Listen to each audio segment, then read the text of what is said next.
Touchdown, Westerly! A chance for the Chargers, and they score! In the front, Fuzzy again!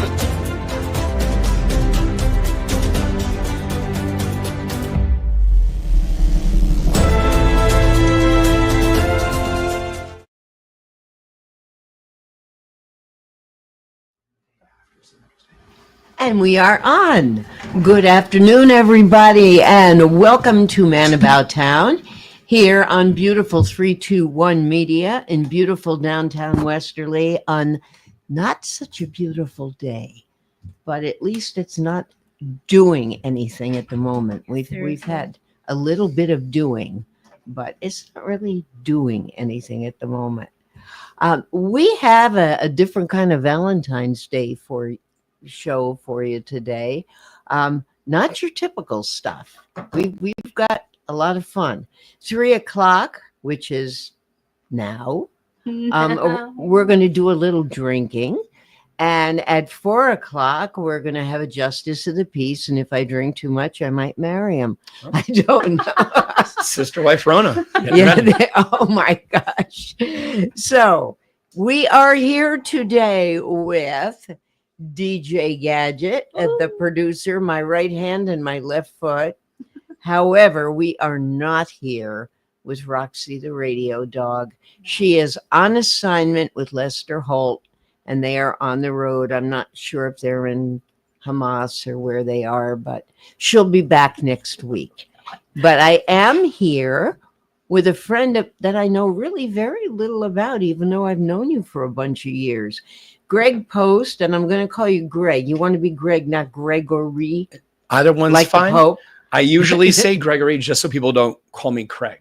So that's it. It's really just a defense against. We're here with Craig. Oh, that's it. All right. Well, thanks a lot, everybody. Have a great rest of your day. He is one of the managers at Saltwater Farm Vineyard in Stonington, and he is associated with their sister vineyard, Kingdom of the Hawk in North Stonington. Mm-hmm. And I bet you closed the magazine up already, right? We'll have to hold it up to the camera later. If you are a reader of Inc. magazine, you may have seen the column, What is Greg Drinking? And he has a monthly column. He talks, he goes back and forth between wine and beer. Beer. Are you going to sing or what? Mm-hmm. Okay. She will hold it up in a moment, but I really have no idea what we're going to talk about other than wine for Valentine's Day, wine anytime. Yeah. And just I think, wine not. Getting the assignment. Not? Yeah. Why if not? I didn't say it, you would have. I would have. I think he was about page 42 in that one. Thank you. But you'll find. There it is. So hold it up to the camera, and there he is. What is Greg drinking? Oh, that is a lovely Bouget, which is a pet nat, lower ABV, naturally fermented sparkling wine out of France. That particular style of winemaking actually predates champagne. You are showing off. A little bit. Already. Yeah, a little bit. So, yeah.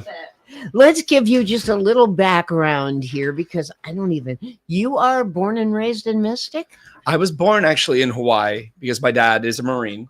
Oh, didn't know that. But during one of his deployments, my mother decided to come back to Mystic where they're both from.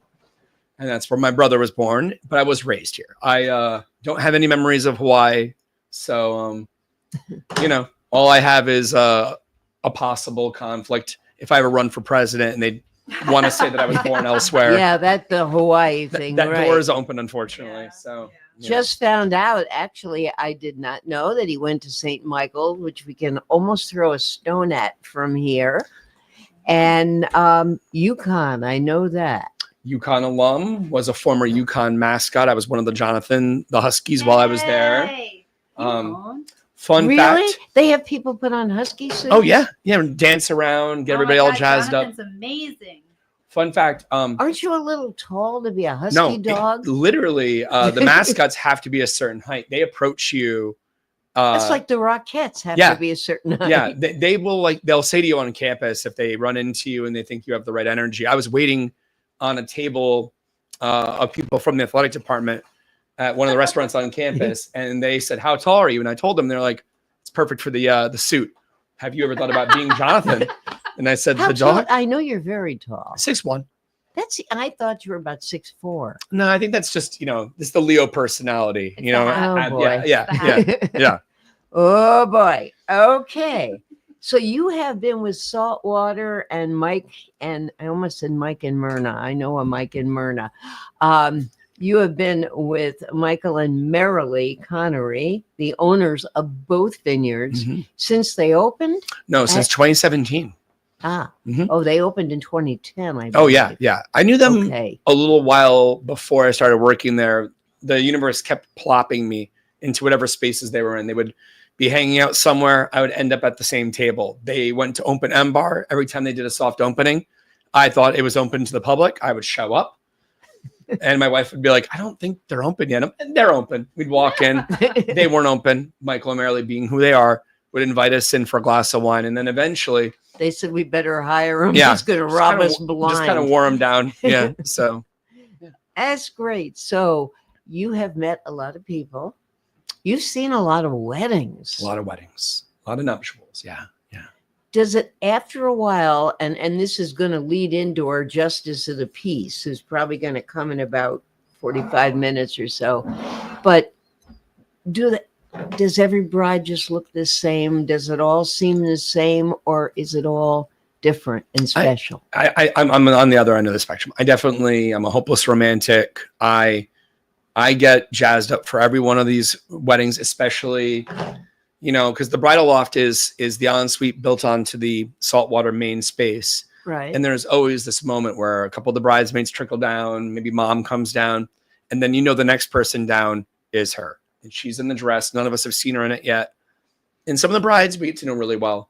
Some only are around maybe once or twice before their wedding. But on that day, it is truly remarkable how much emotion it invokes. And, also now that I have kids, seeing the reactions of some of the parents when they see their daughter walk down the stairs has reduced me to strong allergy symptoms on more than one occasion. I'm allergic. I see. Yeah.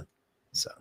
All right. So what are we doing today? We're going to learn about wine? Yeah, a little bit of knowledge and a little bit of just practical enjoyment. Even though it is February. Yeah. That's a nice sound. Oh, that was 10 out of 10 for You sure. do that so well. Have You don't say the words I do when I put the thing in and go, damn. Wow, look at that. Another Yeah. pop. Yay. Right. So I was just in a play. I'm going to totally interject. And one of the we had a Foley artist who did all the sound effects and stuff. And so one of the sound effects was a popping, and I could have used you. It's funny because I was just telling Rona, I was in New York, going through the first level. Tell people what you did. I'm very impressed by that. I didn't know. So take it from the beginning, and remember, we're all 6. Yes, right. My aunt and uncle who live in the Bay Area and are big wine enthusiasts approached me after the holidays and offered to basically they were going to take care of all the costs and arrangements of getting me into the city to take a intensive 2-day course that covers everything from wine theory to history, topography, wine making. Wow. And then Who gives that? Is it a school, a college? So it's called the Court of Master Sommeliers, which was founded. Believe it or not, I have heard of that. Yeah. It's an old institution started in England. Now it's obviously stateside. There are several levels. I'm now past level 1 in my life. I do see myself probably taking a shot at 2 and 3. The final master sommelier level, the joke that my teachers were making was that more people have been to space than have received the 4th distinction, and there have been more popes than there are people who have gotten the 4th distinction. One of our teachers told us anecdotally that she almost gave up after her 9th time trying and failing, because you can only take the 4th level like exam. taking the bar exam. You can only do it once a year. bar exam. Yeah. Oh, yeah. Yeah. Yes. Exactly. So you can only take it once a year, and it's a group of your peers. These are people you know at this point. If you're in level 3, and she went 9 years in a row and didn't pass, and then passed on her 10th try. And so, Wow.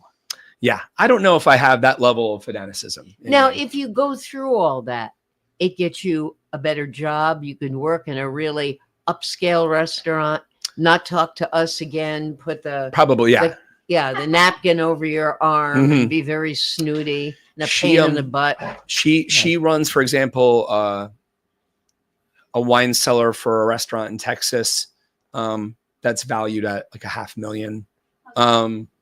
And a couple of other teachers, similar situations, New York, Wow. DC. I mean, these are places where you're going down into a cellar and somebody's ordered a vintage from their daughter's birthday year to celebrate her graduating from college. Let's say a $5,000 bottle of Bordeaux between friends. But it's their job to make sure the wine is opened correctly, that it's Wow. intact, that's decanted, and Well, wait a minute. You said it's their job to know that it's open correctly. It's not open like you just did. Whiz silently. bang, thank you, ma'am. Silently, yeah. Pop. Silently, and then especially for an older red like that, you would for sure want to decant. How are you able to do it silently? Yeah, it's the opposite of what I did. Instead of the big flare, it's a real small, just kind of A flaret. yeah, just like a little, like a goldfish touching the surface of the water versus the rock being thrown in. That's why he asked me. He was like, "Do you want the pop sound?" And I was like, "Of course, I want the pop sound." Now I'm just a hooligan. I mean, yes. This is what we do at Saltwater too. I mean, Saltwater is a fun place. We have It's a lot drama. of live music. It's fun. It's part of it. Yeah. But that being said, I mean, if I, for example, do take the second or third level exams, that is something that I would get deducted a point on if I make You would noise. be deducted for popping. Mhm. It's That's right. kind of like chewing bubble gum in class. Yeah, a little bit. Yeah. Wow. Okay. So, explain to them, and then we'll move on. When you were done about the exam, and when you have to leave, and Yeah. if you're asked to leave, and So I took the train down on Sunday night, right after the snowstorm, and Monday morning, 7:45, you're being signed in to Maestro Steakhouse, which is a block away from 30 Rock. You're ushered down into the basement, no windows. There are 3 geniuses in the industry out of a few hundred in the world that are just waiting for you. You and 49 of your new best friends are filed in, and at 8:05, you take off. You are learning. they don't give you donuts. Are they do wearing like cloaks and in a circle and I was kind of humming? disappointed that they didn't have cloaks, but they were dressed quite well. No, they the owners of the steakhouse did furnish us with some coffee and croissants, Oh, that's nice. which was nice.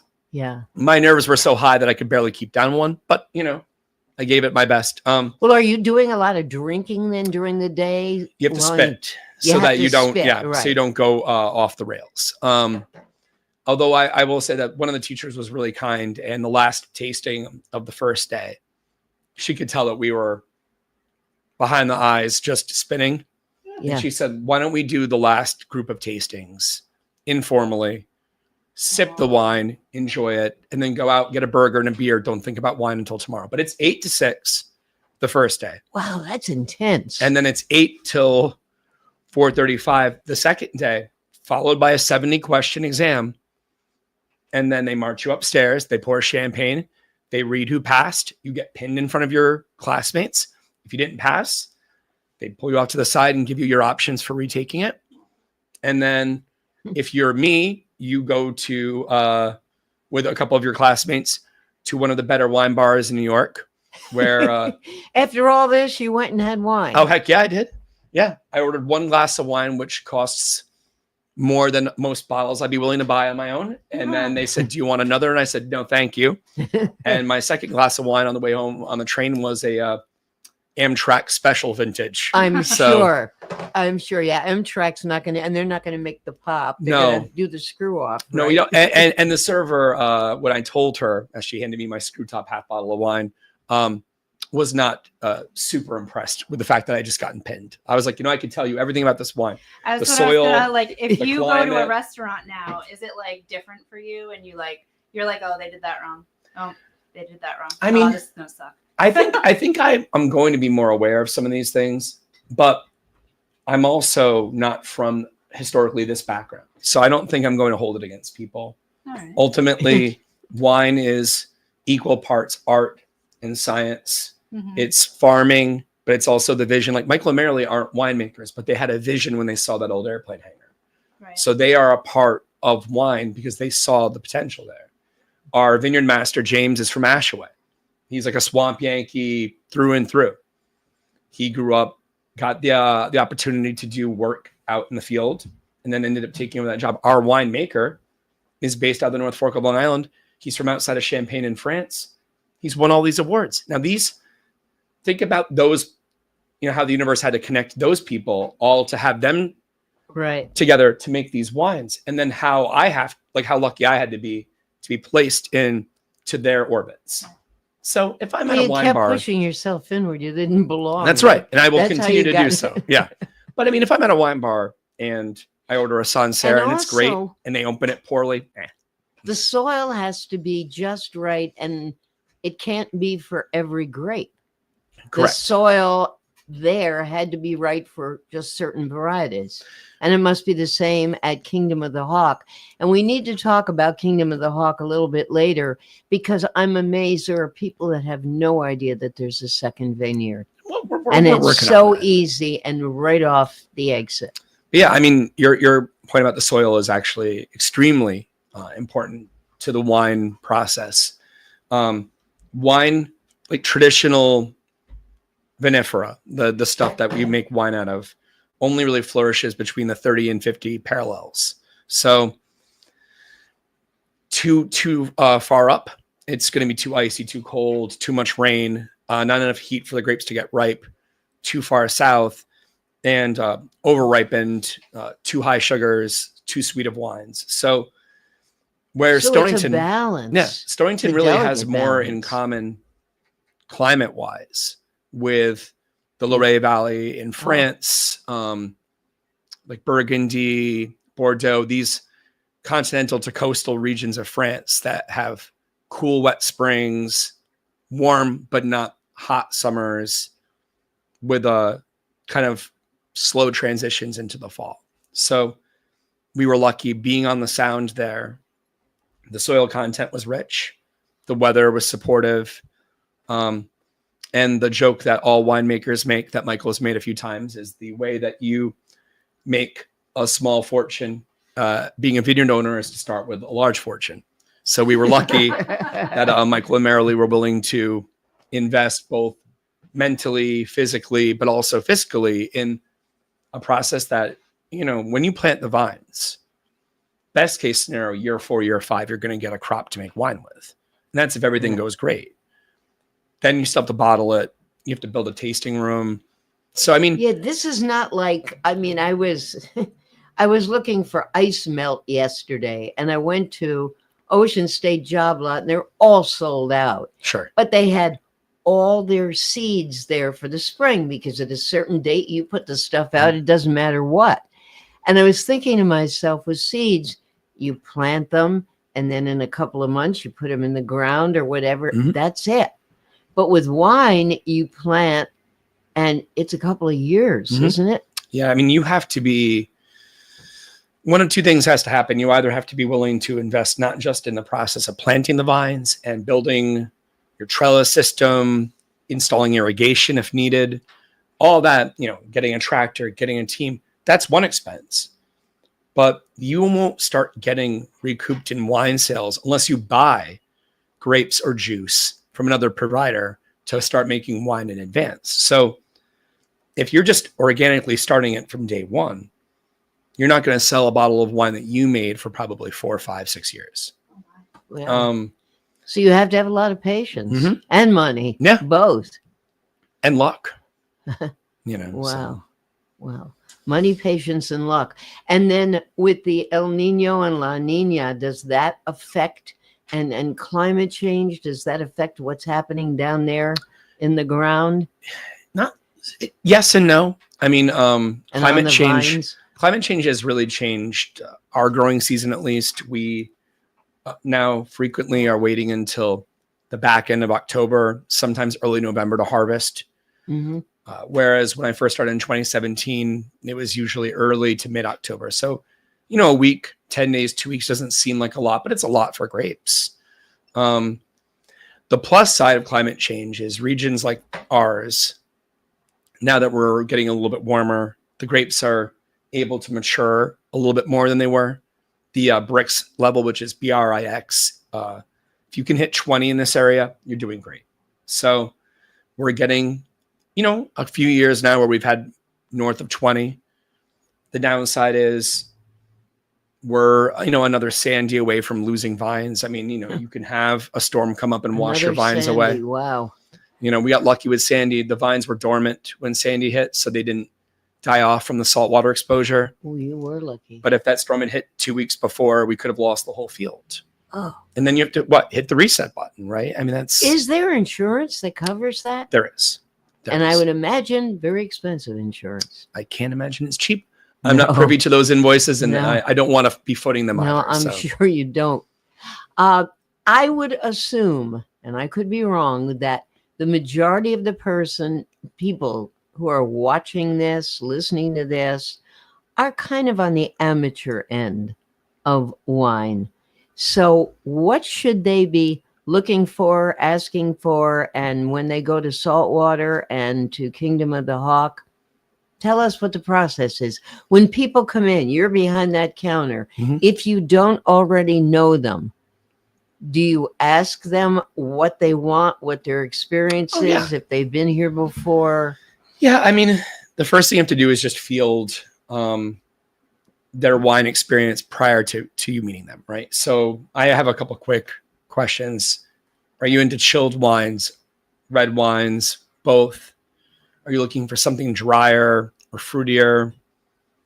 What's your feeling on acid levels? Do you like a pucker when you're taking a sip? Do you need a really soft landing? How do you feel about oak?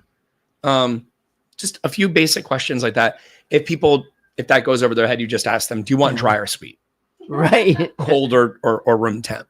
Or what kind of paper bag do you want around when you're in the alley? Yeah, right? exactly. And so once I get a feel for that, then what I try to do is I pick a wine that I think is in the middle of the extremes that they've listed that they like and don't like.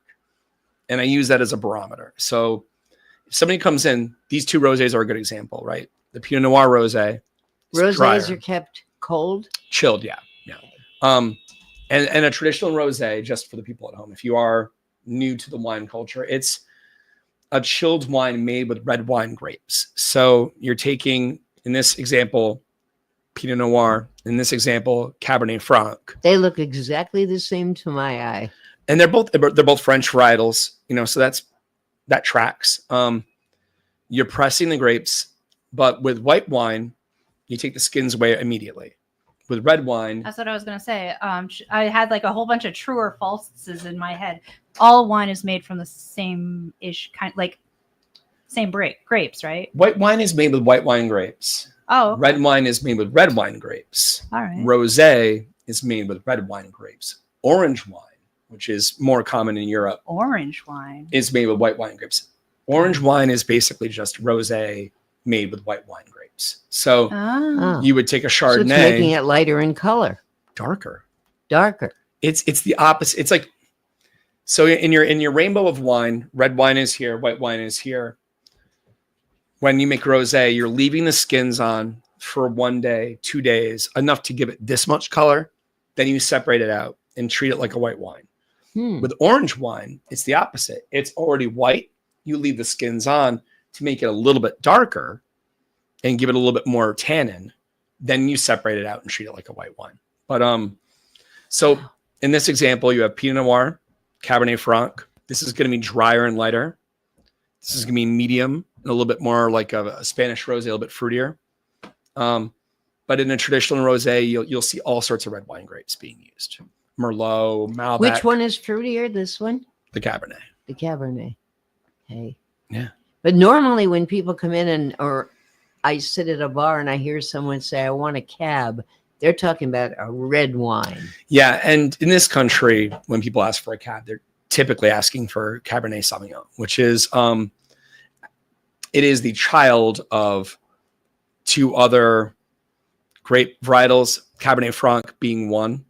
Cab Sauv is harder to grow in this area. There's a few vineyards in Long Island that grow it with some success. We don't grow it at either one of our properties. Cabernet Franc, the father grape to that varietal, is a little bit hardier.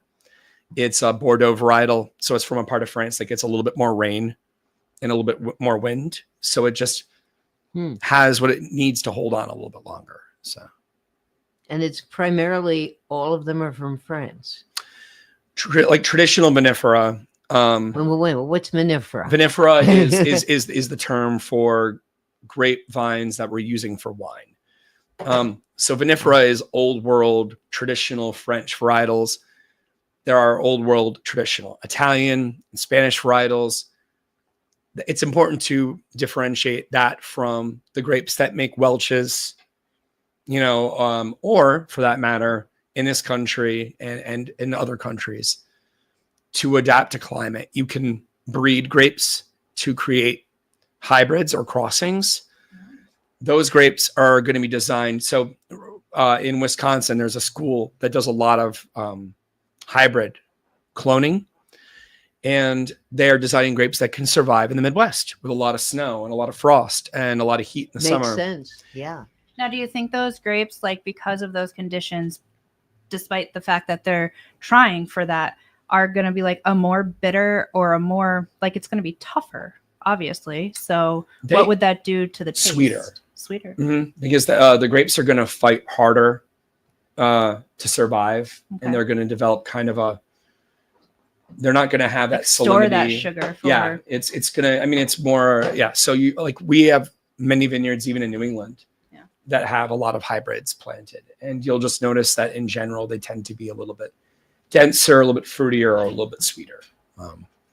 It's kind of like when they have new breeds of dogs. Yes. They're putting, a golden doodle with a something else to get. Yeah. Yeah, I would say that you could talk about a common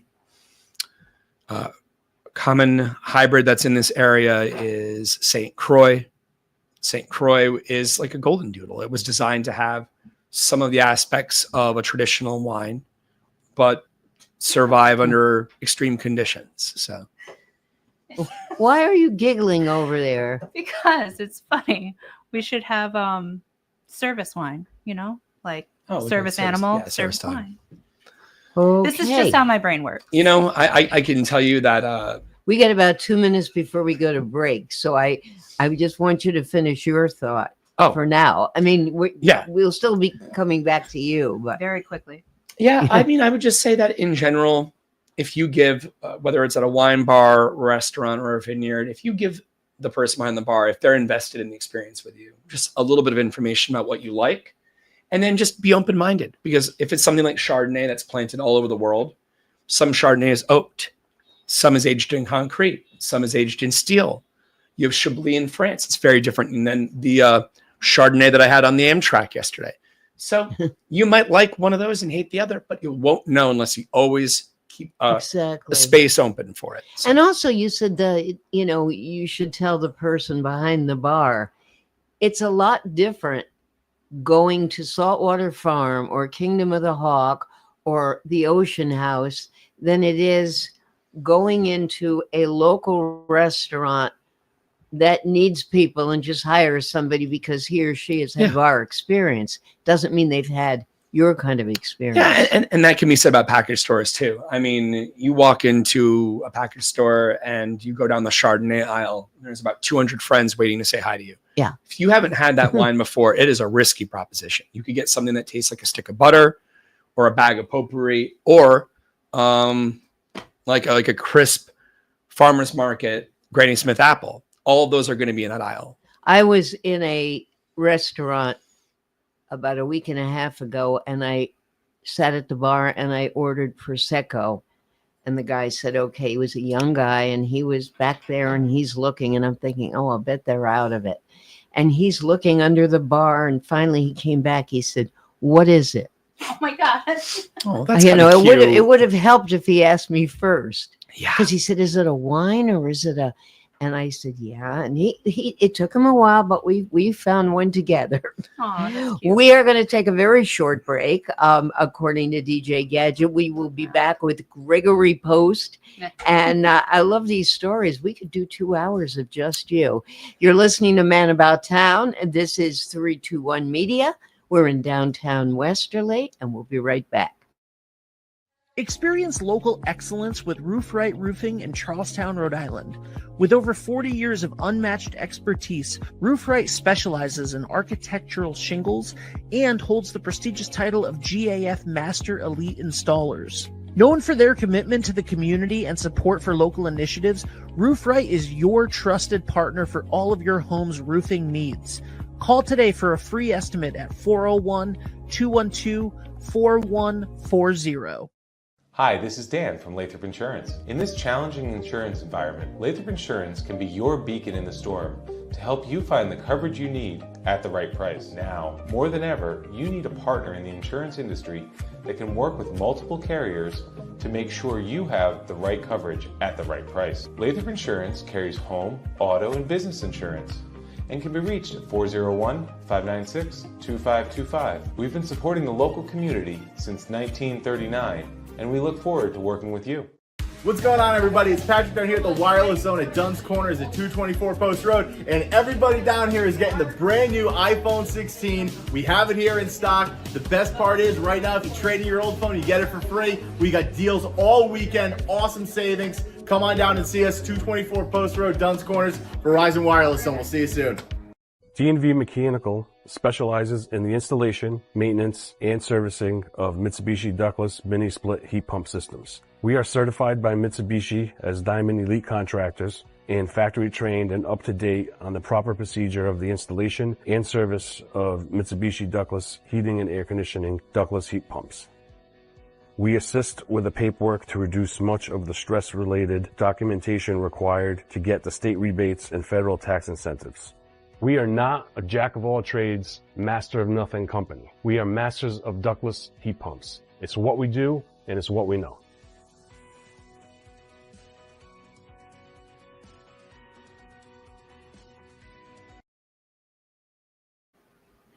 She counts so well. We are back here at Man About Town. We are talking to Greg Post from Saltwater Farm, Kingdom of the Hawk Vineyards. And we have been joined during the break. A little gremlin came in, and that little gremlin is known to Greg and maybe known to you. This is Marie Tyler Wiley. I know you're in real estate, but you're no commercials today. No, that's okay. But I'm actually here because I'm a wedding officiant. I know. She is a justice of the peace. And if you have read, as I have for many years, about how on Valentine's Day, men and women can be, or men and men, or women and women can be married at the old Mystic Village for free by a justice of the peace. This is it, Well, right here. that's true. So we're going to get back to wine for a little bit. I know you know each other well. And what are you doing? That's mine. And hers. Thank you for And coming, his. Sarah. You know what? The funnel's in the car, though. So We will get to this, though. We haven't gotten to the drinking. We just found out he just passed level 1 of a sommelier course in New York. Isn't that great? yes. You can teach me. Yeah. What I know more now than ever before is wine is as vast as the history of humanity, as the ocean, and there, you could simply never conquer it. And that's kind of in a way refreshing, because one of the master somms I was teaching in class talked about how many distinct varietals there are in Italy. And each expert on Italian wine differs on this, but you can get an answer 500, 800. And so his point was, you could go every night out in Italy to a different village, and with your friends try a different, unique varietal. And statistically speaking, And these are made by the different families in the families and villages. villages, and Right. whether it was sponsored by the church or sponsored by this, you could almost never get to the finish line of even just trying to say that you tried every Italian wine, Oh. let alone Exactly. factoring in. At least not without cirrhosis. Right, exactly. Well, that's something to aspire to, not the cirrhosis part. Yeah. You but want to leave getting that to one all on the the table. villages. Yeah. Yeah, I mean, and that's not even factoring in. I mean, some of the more overlooked wine regions. Yeah. Here in the West, we don't talk about Croatia. We don't talk about Hungary. And these are some people argue the wine cultures there predate some of the stuff in the West, you know, Really? and so it's. Well, you were telling me earlier, I think before we went on the air, about a wine that predates champagne.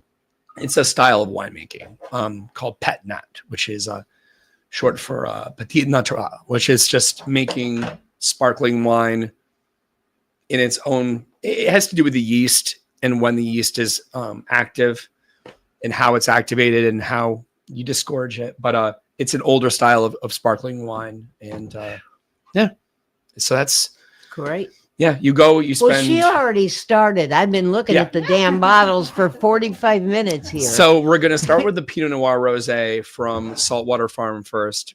Not because Saltwater is the older of the two vineyards, but and I because should this hold is. this up for the camera. Yeah, I don't know if you can see the Saltwater Farm on the Cheers. glass. It is the Cheers. lighter and drier of the two. So again, if I'm asking someone when they come in whether they like drier, fruitier, and they say drier, more austere, a little bit more acid, Oh, that this is is what I'm going to dry. go with. Yeah. On the nose, I like that. you should be getting some stone fruit, some nectarine, some magnolia. Really. I'm not getting nectarine, and I like nectarines. I know what they smell like. I'm not. I Your wouldn't know stone fruit if it fell on my head. I've heard of stone fruit. it's most of the fruits that have a pit Yeah. fall okay. into the stone fruit. Yeah. You know, some a little bit of rose in there. I don't, as a rule, like dry wine, but this is good. Yeah, it's dry without being. Got some cheese? Did you bring with you? Ooh. McQuaid's is right down the road. You know, we could have this fixed in no Cheese, time. a little French bread. But yeah, so if somebody says drier, I would go with this. Because that's not too dry at all. No, our Not Sauv at all. our Sauv Blanc is the driest of anything on the menu. Yeah. And so if somebody's really leaning into that, I might start with that. Mm. The Reds program we'll visit some other time, but we have a Pinot Noir, we have a Cabernet Franc, Some we have a other couple time. blends. What are you doing next week? mean, We're gonna have This you is a back. good show model, huh? Yeah, I mean, get me out of the vines on a cold day Yeah. anytime you want to talk about. I mean, wine. he's got a column in Ink magazine. He can be part of the radio and Yeah. streaming. So basically you just want, when Valentine's Day is coming, what the youth are saying, an expression that they use is so and so gets the assignment, you know, which You is understood the assignment. Yeah. Yeah. you know, and so your Even partner, old people have said gets it Yeah, for a yeah. long time. Yeah.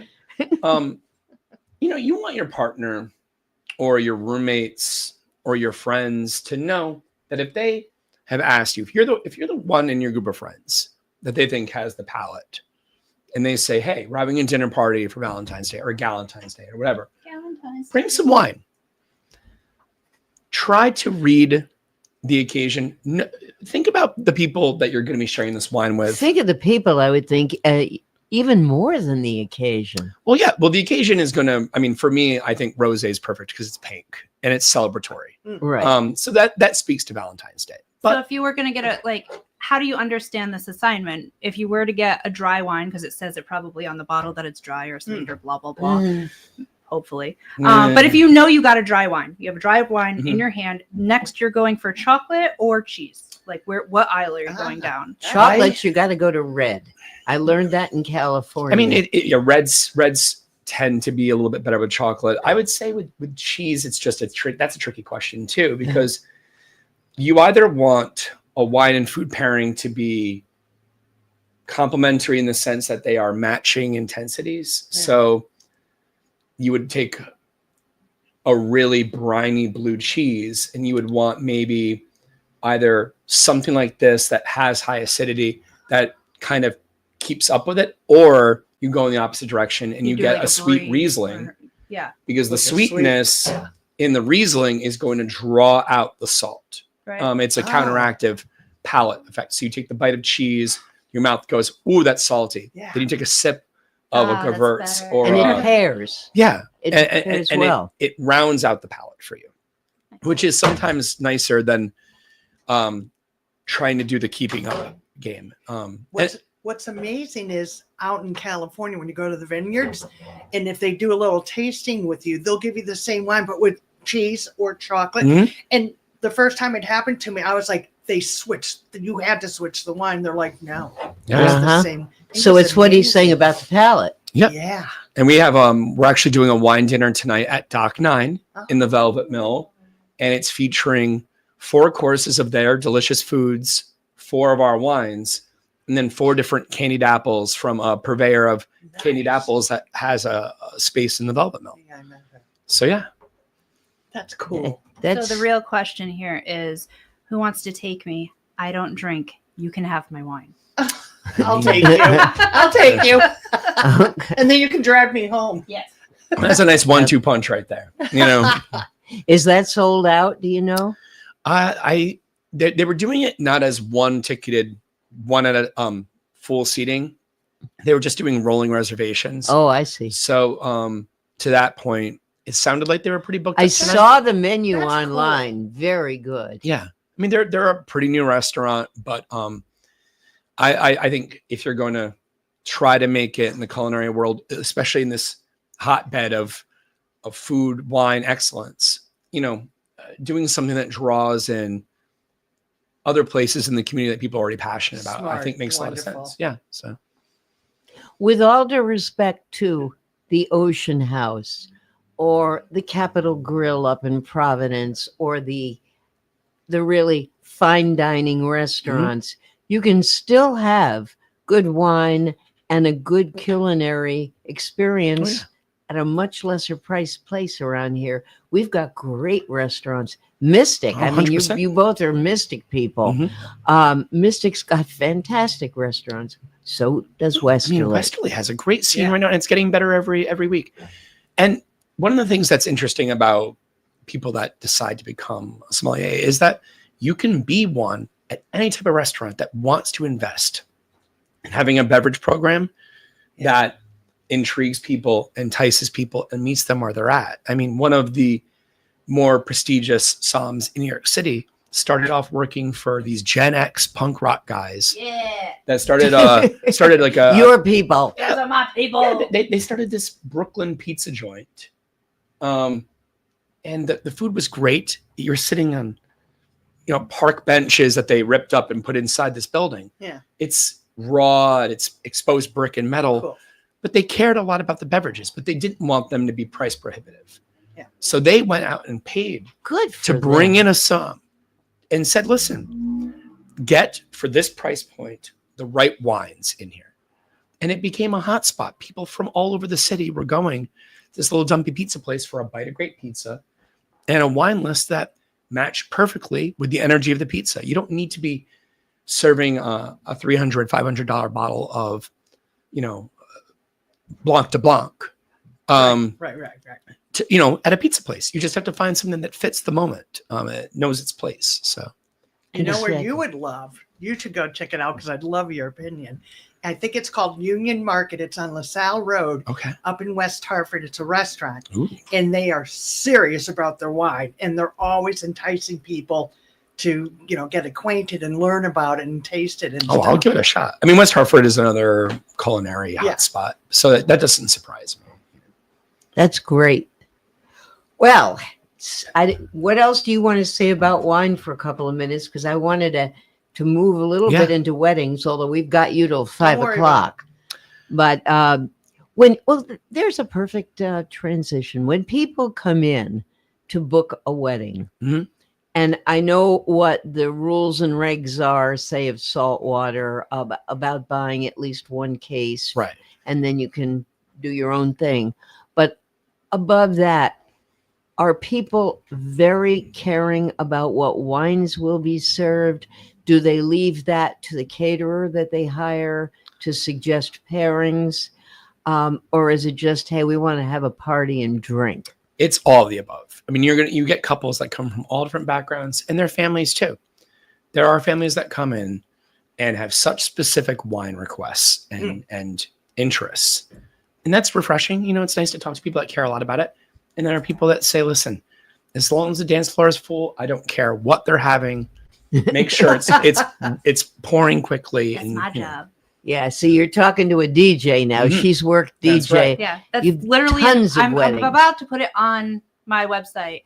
You want people to dance or not? Like, as long as the dance floor is full, it's going to be a new package because that's all they say to me anymore. And I'm like, yeah, I got you. Yeah. Sure. Yeah. And I mean, and much like with wine, being a DJ is about reading the room. You know, you once you get the pulse of that group, what music is clicking with them and what isn't, you know, you can either do the right thing or you can say, I don't like this playlist. I'm going to do what I want to do. And then I have done watch that. them sit on Yes. their hands. And then So- you lose the entire room. and I've worked enough weddings Sometimes to, people don't know what they want though. They'll say, "Oh, you know, this couple Don't is." you show them playlists or No. ask them what kind of music they Yes. like? I tell them what I ask them what they hate actually. that's I Okay. think a better question. Yeah. What do you hate? Yeah. It All right, can be but the same if- in wine. What do you hate? Yeah. Oh, I hate red wine. All right, we are going this way. oh yeah. Like- People come But in and there's say, plenty I of hate people that Chardonnay. are going to drink red wine, so you better serve it Right. at your wedding or birthday party or whatever, or Like, you're going to lose people. I know what to expect from my people who hate line dances. If they don't want line dances, they're not about the funny like anything like Chicken even thing or whatever. even Yeah. Watermelon Crawl or anything like that, which is a great country song. It's upbeat, it's fun. If a line dance starts, I did not understand the assignment. Right. Yeah. Right. I'm in trouble. Right. So I don't even play that, even though it's So not, you don't play the chicken dance. No. I love you. I think I told our Yeah. wedding DJ, I mean, my wife had very specific things because her family's Salvadoran. So we needed a blend of Spanish and English music. And I think, he's very Irish. yeah, but I think all I said was, I don't like most of the songs Pink makes. I just find them to be, they sound like background music for an Old Navy commercial. And the DJ was like, so you want me to write no Pink? I'm like, that's my only insight on this. Please just, Good for Yep. you. you know, And And that's perfect. I think it matters whatever you do, because I've always been great at what I do, is because you care about what you do. Mhm. So I've been a bartender, and all of this fascinates me because that's one of my favorite jobs. I was going to ask you about that because I know you were a bartender I was a for a great long bartender. People loved me. Had nothing to do with the alcohol. time. Yeah, it was you were into them. Yeah. Well, Greg said it earlier. You meet people where they're at. Yep. Mhm. And so then you go from there. But like as a DJ, I'm responsible for creating a moment that hopefully you'll never forget. And so it's not going to be the song. It's going to be the songs. It's going to be the whole moment. It's going to be hearing that on the radio again and going, oh, I love them. yeah. Yeah. Yeah. So yeah, it's about taking that sip of wine and tasting maybe the peppers in it and remembering your trip to Chile. Yes. Like- yes. Right. So I get it. Well, that's true. I think about not just wine. I think it's true about food Mhm. Mhm. and just experience. There's something that clicks, that sense memory that actors always talk about. You smell something, you taste something, Brings you back. feel something, and it takes you there. And it's your happy place, or sometimes it's not a happy place. Amen It brings to you that. back too. And to that point, if during these months of gray, you find yourself feeling a little seasonally affected, remember, friends, Saltwater Farm Vineyard and Kingdom of the Hawk Vineyard will have regular music offerings for you, your friends. I just got the email today That's about right. Valentine's weekend, who's appearing where, and this music almost all the time is free. Yep, that's Oh, right. yeah. The exception of if it's your Will Evans, who is a signed artist who has a team, obviously, that's a different arrangement. But for the most part, whether it's Dan Watson, Nick who's, Boss. or Nick Bossy, who are bigger draws, or some of the other smaller acts in the area, we just want you to come out, bring a picnic, Bring your friends, bring a loved one, bring a book if you don't want to see anybody. You know, anymore. that amazed my neighbors when I finally got them to come to Saltwater. They said, we can bring our own food. Mhm. I said, yeah. They have food trucks and they have things like chips and cheese and that you didn't bring there. Second to merit. Yeah, second to merit on that one. Exactly. But they couldn't believe that people could come in with their dogs Mhm. and the babies and the strollers and sit out on the deck there on the That's patio right. and listen to music. And the only thing you have to do is please don't bring your own wine. Buy it there. That's right. That's right.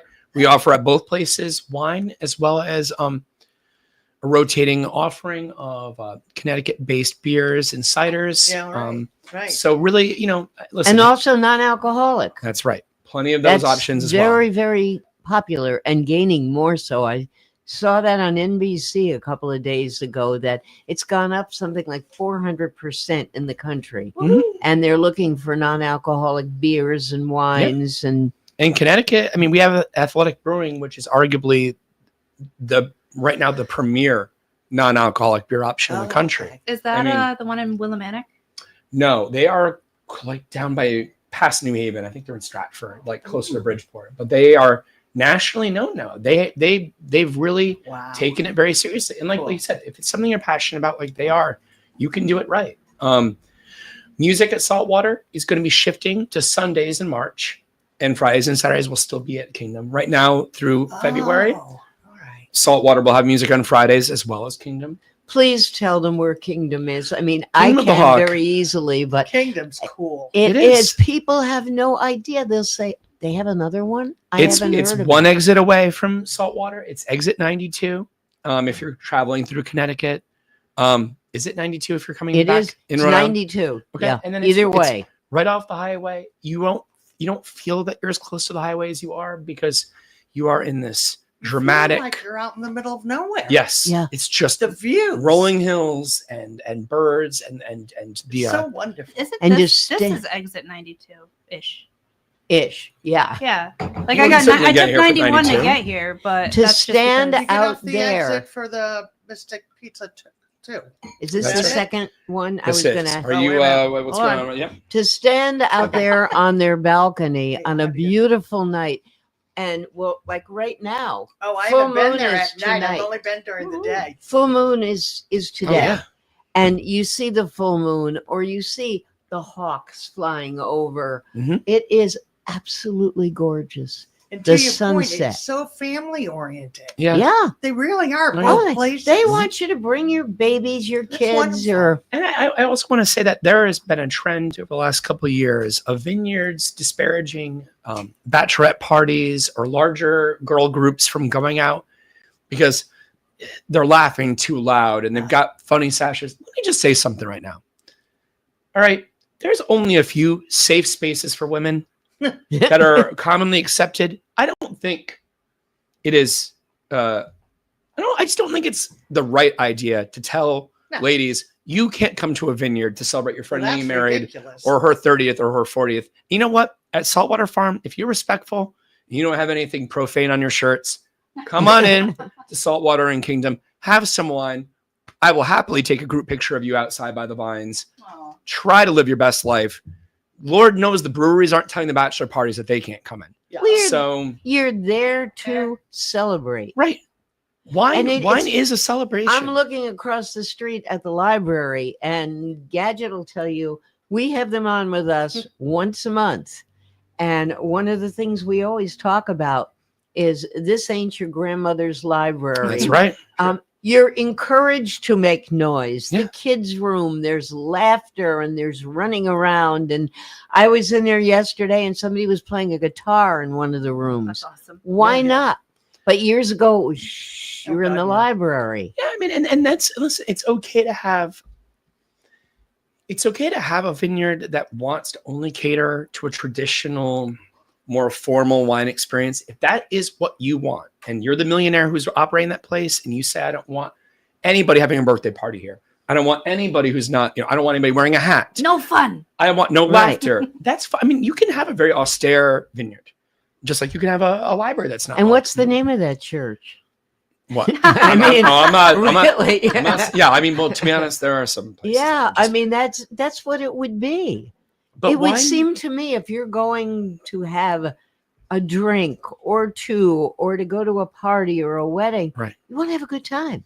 Now, you said to me on your email, Marie, that you have done 80 or 90 weddings just out at Saltwater. Oh, 100%. Yeah. Yeah. And that's amazing. I love it there because you know what I love after the fact? The pictures of the, especially inside the Mhm. ceiling, the visuals to me when you walk in, just do it all. Well, for me. and this is another example of reading the room. Being a justice of the peace is about getting to know the couple, their family, their story. And sometimes they want you to make some jokes. Sometimes they just want you to power through and get them to cocktail hour. Yeah, right. You have to Right. know, just like if you're DJing or you're pouring wine for somebody or you're writing something for them or performing on a local stage or any other 1,000 things that Rona does on a daily basis. Thank you. You know, you have to be plugged into Yeah. that experience and you have to be accountable to your participation, you know? Yeah, I would imagine. I mean, do you mostly get how long is it going to take? Can No, you do this in 20 actually, minutes? I work with all my couples, so they fill out a questionnaire for me, and Ah. that's the fodder I use to create the ceremony. And then I send it to them, Mhm. and I say, do whatever you want. Take out whatever you want, add whatever you want, and just send it back to me the way you want me to perform it. Meaning, I hope it's perfect the way it is, but it doesn't matter to me one bit if somebody takes something out, adds something in. It's like it's your day. Who wouldn't want somebody to have their day exactly the way they want it? Exactly. So I'm easy on that. But well, you're different than a lot of them. I can't speak for justices of the peace. I know one of them from Stonington, but I don't know. You know, every minister, priest, rabbi has his or her own way Yeah, I of don't doing roll that them. way. I grew up very strict Irish Catholic. And Yeah. actually, let me correct something. So I was a JP for 20 years. Now I'm a non-denominational minister strictly for my wedding ministry. And I also do life celebrations. But you as do. far as when I'm working with the couple, I do it. I started this because of what happened to me. My husband and I, we eloped in New York City. I was young. I thought it was going to be romantic, and it was everything but. It was like slapstick comedy, what went on. So with that said, after the fact, I remember thinking about it. I was like, how could I have gotten that so wrong? And then I thought, you know what? I'm going to start marrying people, and I'm going to make it exactly the way they want it. So they have the wedding they want. I like that. Exactly. You know, not with ego involved. And you don't have any problem same-sex couples. Oh, It no. doesn't bother you at all. I got a lot of issues, but that's not one of them. Okay. Let's we've only got a couple of minutes left with Greg. Let's pepper him with questions. Now, yes. this one is, I like the first one better. What's I this do one? too. It's Cabernet Franc based. Each vintage of rosé or white or red varies based on the harvest, the growing season year. So this one is a little bit more what we would say is maybe a baked fruit, a little bit denser, and Seems drier to me. Oh, why? And I know you said this one was drier. so this is definitely lighter. The dryness of the wines, I think, is pretty subjective to your palate. What you've had to eat today. It's more, What goes with that was a little bagels? sweet. The first one's a little sweet or something. See, I disagree. I think the Pinot Noir rosé is a little bit drier than the Cabernet. Really? Yeah. That's It's- amazing. Well, here's the deal. Just so you know, Yeah. you don't know this about me at all. I adore wine. I love learning. So sincerely, for the rest of our lives, anytime you see me, give me yeah. something. But Educate me. But I mean, for example, yesterday when I was in New York for those 2 days, when we were doing blind taste testings, I mean, we're all adults, but they prefaced it by saying, before we go into a blind tasting session, really think carefully about what you're eating and drinking before you go into those rooms. Yeah. Huge. And some I mean, people is are there walking a in. lunch break and somebody goes and has a pizza with chilies on it? and One of the girls they're gonna yesterday kill it. literally came in and she was doing her tasting and goes, I'm getting fresh dough. I'm getting spice. And the lady stopped her and goes, "What did you have for lunch?" She goes, "New York pizza, pepperoni pizza." She goes, "Sit down." She goes, "Yeah." She goes, "Go have some water, eat a croissant or something a little bit." So my tomato basil soup for lunch is influencing me. It's different because I just ate it. Yeah, it's definitely not. Well, and again, it's the people that taught that class yesterday would probably say there is a right way to do it, but ultimately, wine is an experience, and I prefer the Pinot Noir rosé a little bit. It's very subjective. It's how it makes you feel and how it fits in with your place in time. Yeah. I keep thinking because, and I'm always afraid to say this in Westerly because somebody will be out there and shoot me when I leave. I don't like Italian food. Oh, and when you that's so nice when knowing you you. welcome to Post Around Town, your new host. When you talk about Italy and all the villages and all that, when you're eating Italian food, you're getting garlic, a lot of garlic, or onions, or any one of a number of spices. How difficult is that then to pair wine with that? Well, Can I save Rona's life for a second? Yeah, I was going to say, go ahead. She's allergic to garlic. She doesn't necessarily not like Italian food. No, She's allergic. Shut up.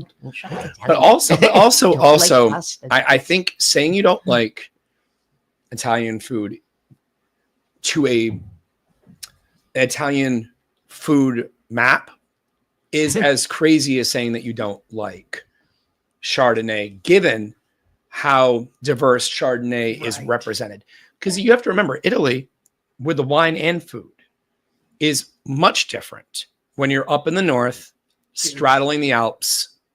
I wrote an article for Inc. About a chilled red from a vineyard that is at basically the last stretch of land right before Switzerland. Mm-hmm. That is going to be a very different food, wine culture than what you have down in Sicily. And then everything in the middle, Tuscany and this, that. So, I mean, in Calabria, way down to So Sicily.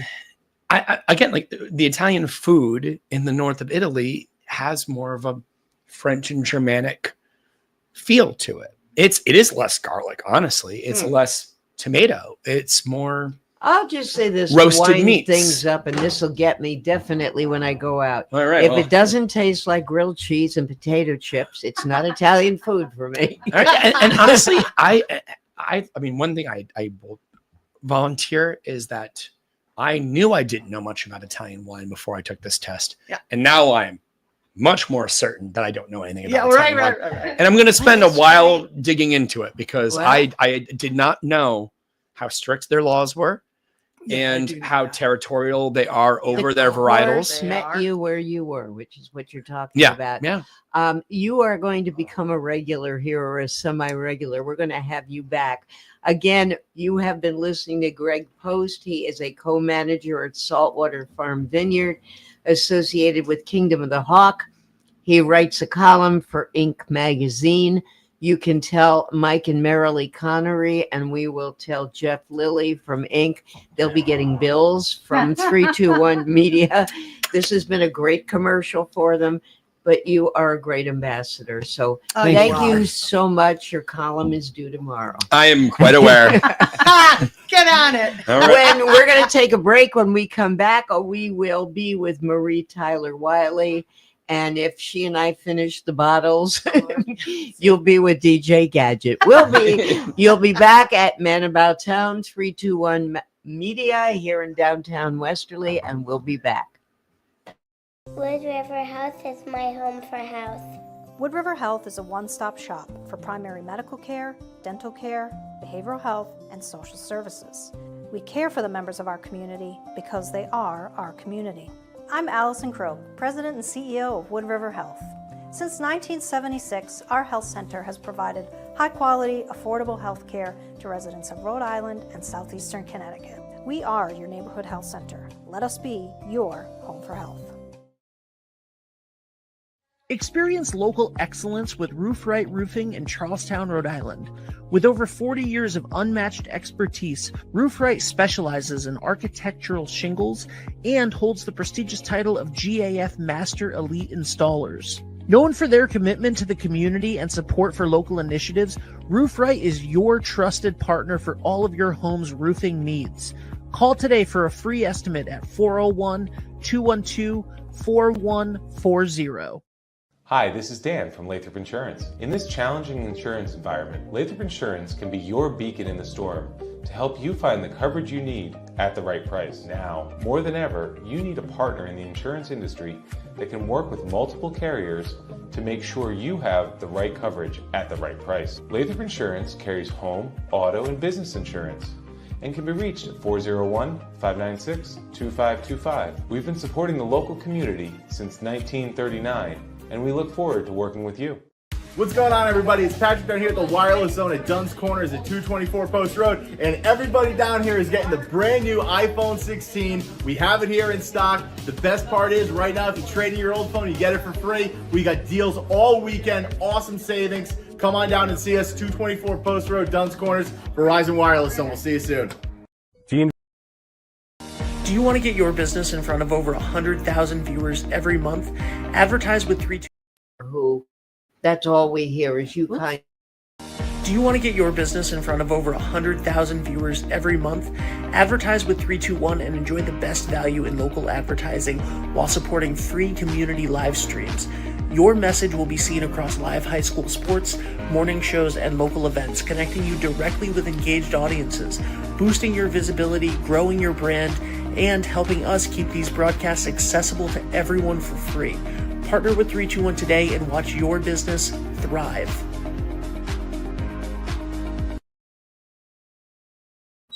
Well, we didn't want to, but we got rid of Greg Post. See you later, Gator. He did. He left his bottles, so We're happy. We're getting happier by the moment.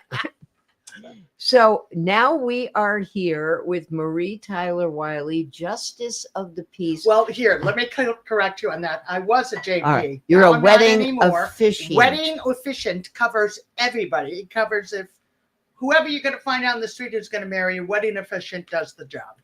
Okay. So if they wanted a real Catholic ceremony, they wouldn't be doing it at the vineyard. They'd be doing it in a church. Well, first. true, except for that I have the blessing of the Catholic Church to do what I do. So Because you could do grew a up full extremely wedding strict. mass. What's that? You could do a full wedding mass. No. No. I don't do any of that jazz. What I mean is, as the Catholic Church gave me a ration back 25 years ago, and because we were really tight, we grew up with everybody. I mean, we were normally at the Archbishop's residence. The Archbishop and all the bishops were at our house for dinner parties and stuff. So we were really tight with them. And Monsignor Mullen got me one day and said, "Hey, we don't appreciate that you're doing weddings right now." And I looked at, he knew me before I was even born. And I looked at him and I said, "What are you talking about?" And he goes, "They're supposed to be going to church. You know this." And I said, "Oh, you're kidding, right? Now you're joking now."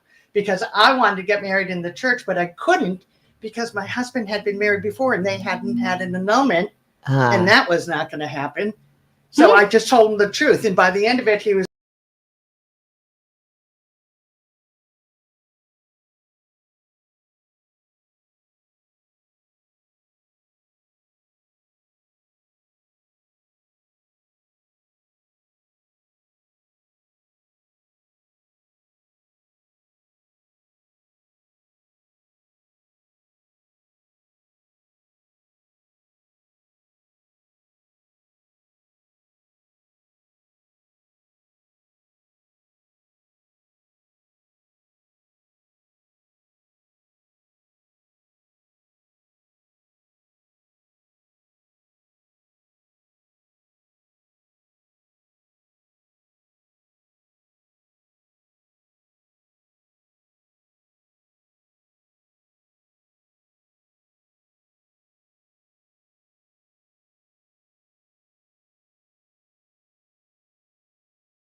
10 a.m. to 2 p.m.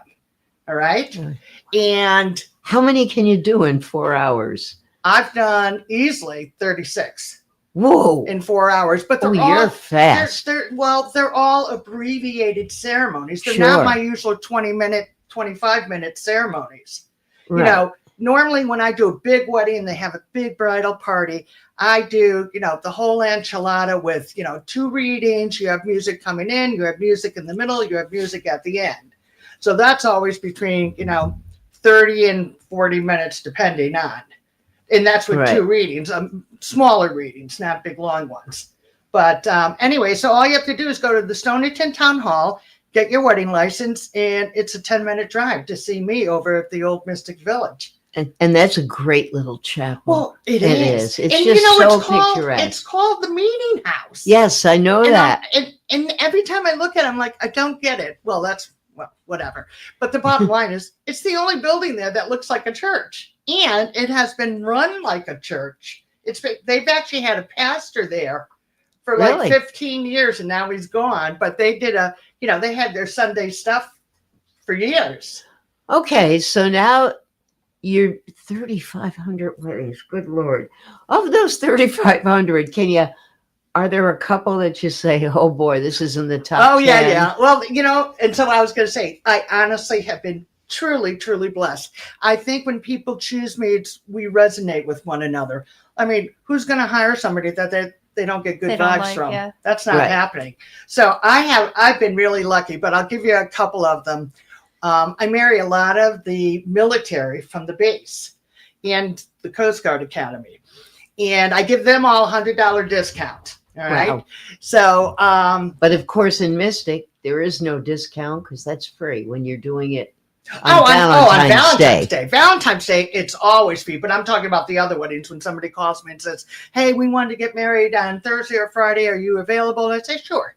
So, but the bottom line is there was one, the kids went and got their license. I met them down at the beach, down at Esker Point, over in Noack. And a police officer showed up. And I was like, what are you doing here? And he said, somebody in the bridal party called and said that the father of the bride was very upset and he didn't want them to get married. And I was like, oh, that's not fun. And the father wasn't there? He showed up. And so he came right over to me and he said, you can't marry them. And I said, well, why is that, sir? I mean, I'm a parent. I get how parents feel. Yeah. And so, but I wanted to see what he was going to come up with. Like maybe she lied about her age or somehow, even though you do have to show ID and stuff. But unfortunately, he shot himself in the foot when he said, well, she's ADHD. And I looked at him and I said, so am I. And he goes, well, she's dyslexic. I go, so am I. And I go, we're really getting down on the excuses now. We're done here. Listen, I'm so sorry that you don't agree. And she is of age. And there's nothing I can do to prevent it. So the truth is, if she's going to get married by somebody, she might as well get married by me, somebody who's got a full heart with the intention of like giving the kids, I always try and imprint myself on them in the direction of love. Like when the going gets tough, the tough get going. Marriage isn't a destination, it's an experience. So the father came right up, said that, and I repeated what I just said to him. And then he just looked at me after the second one. He goes, okay. And I said, okay, thanks. And so wow, but, you were lucky. No, I was. But like I said, I've been really, really, really lucky. So the part of a marriage where like you say, if anyone is against this I marriage, never say that. No, I never said it. And I actually wouldn't say it. Is that like legit though? Can people like stand up? Totally. But usually what can. happens is the priest would stop, or who's ever performing it would stop and just take them aside and talk to them. And, I've never seen it done, but I imagine. I've always wanted to. I'm not going to lie. I have always wanted to see somebody go, I oppose this man. Like, I object. You are so funny. Yeah, no, and actually, I wouldn't do that if somebody, even if they asked me, like if they say, could you do that part? Yeah. I'd be like, I'm not the girl for you because No. that doesn't roll with me. I don't like that. Right on. And you know, when I said I'll do anything, and I do. Another great story was over, where were we? Jonathan Edwards Winery. I forget where it was. So most of the weddings you've done in this area. Oh yeah. So in for the the first three, Stoningtons. so well, for the first 3 years, I drove the state of Connecticut and Rhode Island. And at the end of the third year, I realized I didn't like it. I was unhappy and I couldn't figure it out because I remember being parked in my car and I'm thinking, what's going on? And I was like, I love doing what I do. I love it. And so then I was like, oh, it's the driving. All the driving I was doing. I was never home with my kids. They were younger then. And I realized, no, I'm not doing that. I'm not going to be not So available to what's my your kids. territory now? Is it My like delivering territory a now, pizza? I call it my circle of love. First of all, if you want to get married on a mountaintop, I've actually married on mountaintops. I married in a hot air balloon, on boats, of course, and stuff like that. But my territory pretty much is from Madison, Connecticut. I pretty much you stay go on far out. stay on the coastline because it's always 90% of the weddings are during the summer. Yep. And it's hotter than Hades inland. Yep. So I stay on the shoreline because I am postmenopausal. And I stay on the shoreline and I might go in 10, 15 miles, but that's about it. So I go from Madison, Connecticut over to Narragansett. I used to go to Newport. Oh, you do and all go that far stuff. though. That's not far. I'm kind of in the middle because I'm in Mystic. Yeah. So it's, from Mystic, Madison's a little further. I but thought you were going to give us like a 5-mile radius, like delivering Chinese that's like a 30, food. 25 mile, 30 mile, or Madison's a little further, but I don't get a lot of those anyway. So it's not a big deal. I bet you get Narragansett though, because it's gorgeous there. Yeah. It is yeah. beautiful. And Ocean House, everything over Sure. here.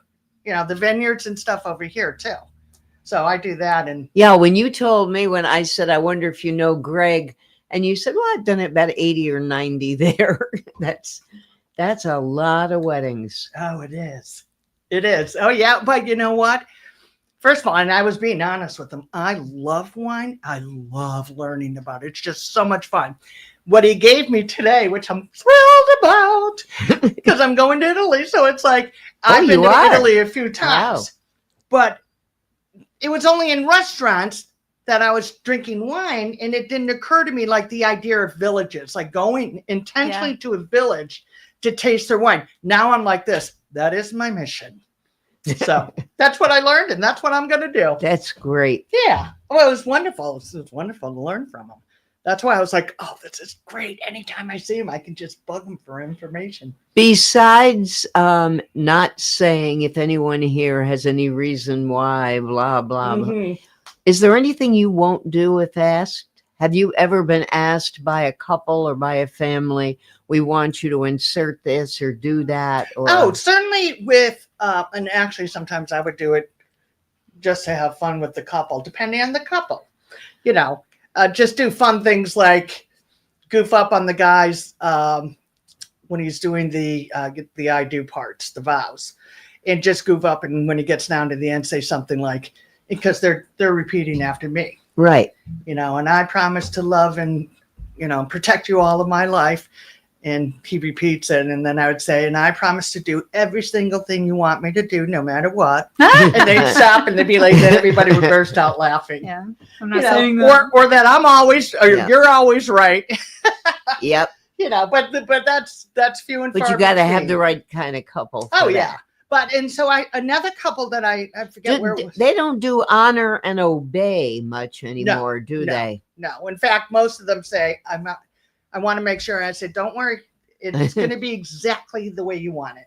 No questions asked. One of my other couples, I was at a winery and they had said to me, oh, we want you to do a shot with us at the end after we do our vows. And I looked at him, I said, a shot? I said, oh, I'm sorry. Nobody was around, it's just kids. And I said, I don't do shots. I mean, I did it one night, the night before my sister got married. It was the first time I had a hangover, was at her wedding. Oh, I looked white as awful. a ghost, just beyond. and truly, I woke up in the morning. I'm one of 10 kids. Whoa. I'm Irish Catholic. Yes, Irish Catholic issues. Very And Irish I'm one Catholic. of 10, and I'm number 6, so I'm right in the middle. And my first hangover was my sister's wedding day. I woke up, had never had a hangover, so I didn't know what it was. I thought I was having a stroke. And so one of my brothers, I have 6 boys. I'm in the middle of 6 boys. So one of the brothers walks in. And remember at the end of The Wizard of Oz, all the guys who work on the farm are gathered around the bed where Dorothy's laying and Yes. she wakes up. Yes. And so one brother comes in and goes, "What's wrong with you?" And I go, I'm like this. I can barely talk. And I'm dead serious. I'm like almost crying, but I can't cry because my head hurts. So I go, I think I'm having a stroke. He goes, "What?" And I said, "What are you laughing at?" He goes, "Stay right there." He gets the rest of the boys, brings them back, and he goes, "Okay, tell them what you just told me." And I'm like, Why are you making fun of me? I said, "I think I'm having a stroke." And they all burst out laughing. They go, "Hey, you idiot. That's a hangover. I told you not to do shots last night." The boys were doing you did shots. shots. You did more than one. Oh, yeah. My brothers were doing shots, so I was hanging with the boys. I didn't hang too well, obviously, but I had never done it before. So this couple goes, "We want you to do a shot." I haven't done a shot since then. What did you do? A shot of tomato juice? I was then? 23 or 25. I don't know how old I was. I guess I was 25 when she got married. And I'd never had a hangover. So the bottom line is they go, "We want you to do a shot." And I'm like a deer stuck in headlights. I go, all I can think back to is how I felt that morning, when I had my first hangover. And I go, "Oh, no, I'm sorry. I don't do shots." And they're like, "No, you have to." And I go, No, you guys go have fun. They're like, "No, come on, Marie, you're marrying us. Come on, we really want your house." Like, "Oh, okay." Then they said what I was going to drink, and they named a tequila. I wouldn't take a shot of tequila. That's tough stuff. If you put a gun to my head, I wouldn't take a shot of I tequila. drank the whole freaking bottle. Oh, to kill you, it did. I love it. Oh, Lord, That was my poison. I've been sober for 1,712 days. Yeah, but tequila was I loved margaritas, and then it went from margarita where you have tequila, triple sec, and the margarita mix and a splash of lime juice to tequila, triple sec, half of the mix and a then splash you of got lime down to juice the lime juice. to pint glass of ice, tequila, and a splash of lime juice. Oh, I drink good. Good for you, though. I don't feel well just listening to you. Well, whatever they Oh my named, God. I was terrified because I thought, I know myself, I have a gag reflex. Nope. So I thought in front of, they had 250 people at the wedding. And I thought, oh my God. And so I just thought right before I went over to get the glass, they had gotten theirs. And I just did a quick little prayer, "Please God protect me." So I take it and I did it right with them. And I went, "Hey, that wasn't bad." And they're like, "Oh, you want another one?" I was like, no. But I survived. So, I did little things. Gosh. Yeah, I guess you do everything for your and art. I will. There's nothing. I mean, there's nothing that I wouldn't. I mean, I wouldn't do anything that hurt anybody, but Sure. anything goofy or Do you serious. know how many you now have lined up for the day after tomorrow? Well, let's see. I have had at least 20 phone calls, which most of the time people don't call. They just show up? Yeah, but they mostly just show up. They see it on the TV, on the radio, and they just show up. But they got to have their papers or else. Yeah. Well, Yeah. They hear about it. Wherever they hear about it, they get all the info. So I know it's Wow. going to be busy. I just got a guy who emailed me today and said, "Hey, we want to do a vow renewal." And I wrote back, I go, "Woohoo. All right. See you on Friday. Let me know it's you." You know, because you don't need papers for that. No, and that's right. Does anyone ever tip you? Yeah, they do. Yeah. I was thinking they've got to. I mean, she's saying she's doing it for free. I'm sure very few just walk out. No, they're very kind, very nice, and it doesn't bother me if somebody. The truth is, my reason for doing this is it's kind of like a thank you to the world. Like I am really lucky. I could be in squalor or somewhere. I don't know, but I've been really, really lucky. So it's kind of my thank you to the world. Did you marry any of your remaining 9 brothers and sisters? Yeah, I married 1, 2, 3. What is he? Number 4. I married number 4. See, she doesn't even know their names. It's just, hey, you're number 4. No. Here it was growing up, and you're one of 10. We're all Irish twins. Basically, all of us are. which is disgusting. Your twins? Your poor mother. Irish twins, born in the same year. So Oh. my mother would get home from the. Did from your the- mother ever walk again? Yeah, that's what I mean. And so, oh no, here's the deal. You're gonna laugh at this. My mother got a special dispensation. They said to her in 1966, Gail, we insist you go on birth control. Because they're like And the rabbits. Catholic Church said that. Yes, yes. But here's the deal: the things that people don't know about the Catholic Church. If you're tight with them, they'll do anything for you. They really will. None of this nonsense. I mean, they're not going to do anything illegal, but stuff. Well, besides the obvious. But I'm trying to get a job with the Pope, by the way. If I can get there, I'm going to work for free. All I require is $2 square a day and a little hovel. It can be a closet to call my own. And he has to dance with me once a month. Aw. Because I hear he's a great Brazilian dance. He does, cha-cha-chas and all that stuff. Oh my. That's fun. I am looking. We're going to take a break now because it's a perfect time to stop with Brazilian dancing. We are speaking with Marie Tyler Wiley. She used to be a justice of the peace. Now she is I was going to say a wine officiant. She is a wedding officiant and a wine officiant. Oh, it is. You still have a few openings for Friday in Mystic. Plenty. So if starts you at- are looking to finally stop calling her or him my fiance, I'm so sick of years ago when people said that it really meant fiance. Now they just say fiance as they're being let off to jail usually, but everybody's a fiance. If you're serious about it and marriage means something to you, as I can tell it does to you, you want to contact Marie Tyler Wiley. What's the best way? Website, right? Well, actually, I can give them myself.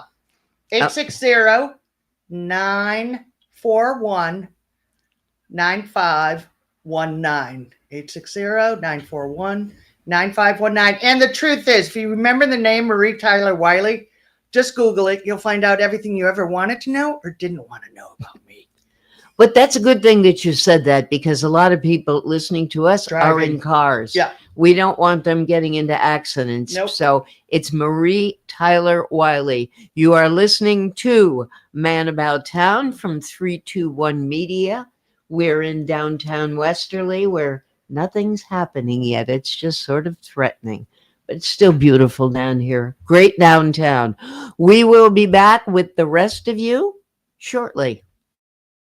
Experience local excellence with Roof Right Roofing in Charlestown, Rhode Island. With over 40 years of unmatched expertise, Roof Right specializes in architectural shingles and holds the prestigious title of GAF Master Elite Installers. Known for their commitment to the community and support for local initiatives, Roof Right is your trusted partner for all of your home's roofing needs. Call today for a free estimate at 401-212-4140. Hi, this is Dan from Lathrop Insurance. In this challenging insurance environment, Lathrop Insurance can be your beacon in the storm to help you find the coverage you need at the right price. Now, more than ever, you need a partner in the insurance industry that can work with multiple carriers to make sure you have the right coverage at the right price. Lathrop Insurance carries home, auto, and business insurance and can be reached at 401-596-2525. We've been supporting the local community since 1939, and we look forward to working with you. What's going on, everybody? It's Patrick down here at the Wireless Zone at Dunn's Corners at 224 Post Road, and everybody down here is getting the brand new iPhone 16. We have it here in stock. The best part is, right now, if you trade in your old phone, you get it for free. We got deals all weekend, awesome savings. Come on down and see us, 224 Post Road, Dunn's Corners, Verizon Wireless Zone. We'll see you soon. D&V Mechanical specializes in the installation, maintenance, and servicing of Mitsubishi ductless mini-split heat pump systems. We are certified by Mitsubishi as Diamond Elite Contractors and factory trained and up to date on the proper procedure of the installation and service of Mitsubishi ductless heating and air conditioning ductless heat pumps. We assist with the paperwork to reduce much of the stress-related documentation required to get the state rebates and federal tax incentives. We are not a jack-of-all-trades, master-of-nothing company. We are masters of ductless heat pumps. It's what we do, and it's what we know.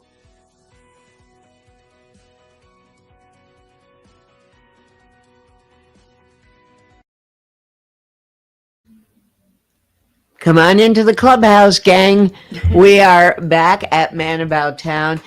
And as I've said for many years, especially working with DJ Gadget, you never know. There's a better story sometimes when we're in break than there is on the air. And we just found out that DJ Gadget, in addition to all the other things you've done in your life, is also an ordained wedding official. Yep, it's a ordained minister, and I did it because I didn't know you could just do it, but you go and do it. I'll And- give you the story about that. Yeah, after. and Good. I was at a wedding. I was DJing, and the cocktail hours running or no, not cocktail. Well, it was like the intros. It wasn't even. We didn't even get to. And I'm like, what is happening? Did somebody not show up? I'm panicking. I thought like the groom didn't show up. The bride, somebody jeepers. didn't show up. The JP didn't show up. Wow. And That's so amazing. they were waiting and waiting and waiting, and this JP just never showed up. And they're calling him, not getting an answer. And I was like, holy crud. So as soon as I figured out what was going on, I got on Google and I'm calling everybody. I tried to call my uncle. I tried to call everybody I knew. My uncle's a JP, but I'm like, dude, somebody get here. Just get here. And I told them, I was like, if you want to fake it, I would fake it. I'll do it. I'll fake it. Right. And you can get married later. Right. And they were like, she's crying. Her makeup's already screwed. Aw. It was just a mess. And I'm like, all right, you go take her, get this, and I'm going to get somebody here. And I did. I got somebody there. And they gave me the biggest tip I've ever seen in my life. Good for you. You Wow. saved the Amazing. day. Yeah. The You mom saved the came day. over and was like, this is for you. And I was like, thank you.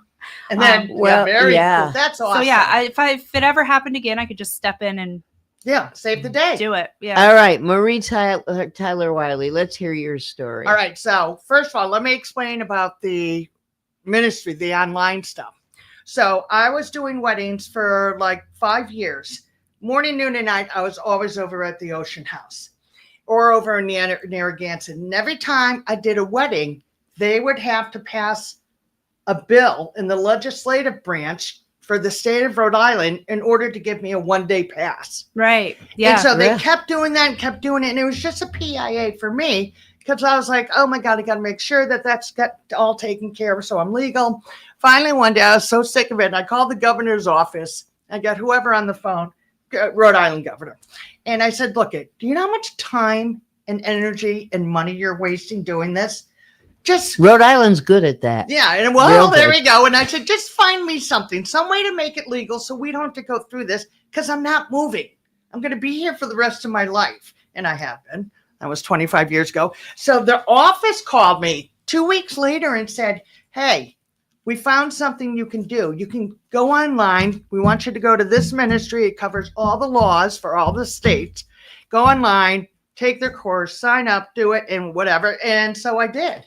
And so the truth is, I never pretend I'm the second coming when it comes to because You're the first coming. Somebody just has to listen to me after a glass of wine, and they'll be like, "Oh." So, bottom line is, so Now, wait a minute. After a glass of wine that you've had or that they've had? oh no, me no. So anyway, so the bottom line is, I got into marrying people from my own experience. So my husband and I, we eloped in New York City. Did I say this to you before? That's okay. Yeah. So we've made arrangements for you to go Okay. somewhere after. yeah. So yeah, thank you. Yeah, that MCT oil, I'm waiting for it to kick in. But the bottom line was it was slapstick comedy down in New York City. And then coming home, I remember my first wedding, I, to my own ears, sounded like a machine gun. I was so scared. And Were you reading from a book? Oh yeah, I always have my thing, and I'm reading from it. But I was there's only like 100 people, but I was shaking, physically shaking. And as I'm going through it, I can hear my voice, and it sounds like it's warbling. It's like like that. And so I mentally slapped myself alongside the head and said to myself, "Snap out of it. They think you're a pro. You told them you were. Get your act together." And so I did. I finished off, and it was a strong finish and stuff. And of course, the more you do, the easier it becomes. I'm sure. If you've never done one, at least for me, and I knew I was going to be doing one, I was like a deer in headlights. And this is me. You're a DJ. I was a DJ also. Nice. And so I thought, you know, my DJ, the way I am on the radio, I thought, oh, this will transition easily over. Yeah, no. And it's just maybe just my personality. Right. You know, I want to do everything perfect. So I'm always very judgmental on myself. Which is good, really. Yeah. That's how I am, but Well, like I that, you think said that's good. JP didn't show. I was like, holy moly. That's horrible. I think if I were to step in at that moment, though, even if we were faking it Mhm. until they could get married later, I would have probably been like that. Like, It's just scared the first time. It's like your job. you don't want to mess it up. Well, look at, Yeah. I haven't been doing this in years, in 10 years. Right. So all the technology has come in now. Yep. I'm going to have to be trained for it because I want to do another show. Mm-hmm. But I'll have to be trained because before 10 years ago, it was totally different. We're still Analog. spinning, Yeah. you know, Yep. the whole 9 yards. So I always say to people, because what happens is I would say 60% of the kids out there who get their friends to do it. And then a month before the wedding, the friend bags out because Yeah. they're scared. They're intimidated. They've never done it. It's like I say to people, I'll say to my bride or groom or whoever it is, you know, what do you do? Well, you know, let's pretend I'm a math teacher. I said, can you imagine me walking into your class tomorrow and trying to teach math is my worst thing. I wouldn't even understand what I'd be trying to Yeah. do. But can you imagine me I trying can relate to that. can you imagine me trying to do that? I mean, it just, when you're trained for something, it shows because it's flawless. Like, to me, weddings should be respectful. Yeah, you can bet I have fun. I have all these little old Italian moms coming up to me going, oh, I wish you had married my children. They did. And or people say, oh, you really don't, or you don't love your job much. And it's true. I love what I do and I do what And I it love. shows, It shows. obviously. Because you take care, you know? Now, if someone is listening and they don't want to be married at the Old Mystic Village on Friday between 10 and 2, but they want to book you for a wedding in May, for June, next Thursday, still the website, correct? Right. So the website is very simple. It is CT, short for Connecticut, JP, short for Justice of the Peace, Marie. So it's ctjpmarie.com or just my name, Marie Tyler Wiley. I'll be the first thing that comes up, I hope. Very good. Yeah, so you can, and I have a full website. Everything gets done on the website. And I also do wedding planning and stuff because I've been doing it for 25 years. Oh, I bet I you have. literally, it makes me laugh because you know how everybody takes like, 9 months or more to plan a wedding. I literally, if I was with a couple tonight and they said they wanted to get married on Friday, I literally could have it a big, beautiful wedding as long as the space was available. Sure. And the caterer that they wanted. Yeah, and but of course, like at this time of year, it's a given. You're good. You're good to go. Right. But what I mean is I know all the players in the game. And you don't call somebody you don't trust. You only call the people you know you can depend on because you all trust each other because you've all worked together. So the truth is that like the whatever of the day, the wedding coordinators of the day, they pay people to do that. I'm like, well, you know what? If you get the right people on board, you don't need that extra cost because we all know our jobs. Exactly. And we all do our jobs. That's why we're professionals. Well, that's why most of the places, in fact, I'd say all of them, whether it's the Ocean House, whether it's Saltwater Farm, Kingdom, any of them, have a list of preferred vendors. Oh, yeah. And that's, I have people. And they ask that well, I know with Saltwater Farm, I know this because I just finished doing an article for them that's going to be in ink next month. With the caterers, they have 4 caterers they work with. You must pick one of those 4. When it comes to flowers, musicians, dresses, makeup, cake, they give you recommended, but you don't have to use them. Right. And the reason why with the caterers is you have caterers who are extremely efficient, do the right thing at all times, and clean up properly. They know their kitchen and what works there. That builds with time. You could be a new caterer and just end up, by the grace of God, they let you in, and then they see that you know your stuff. Right. And it's the dependability. That's why I always say to brides, if you need a planner, I can get this done for you because I know everybody all the caterers, all the photographers, the whole 9 yards, all the venues. And I only recommend the people that I trust.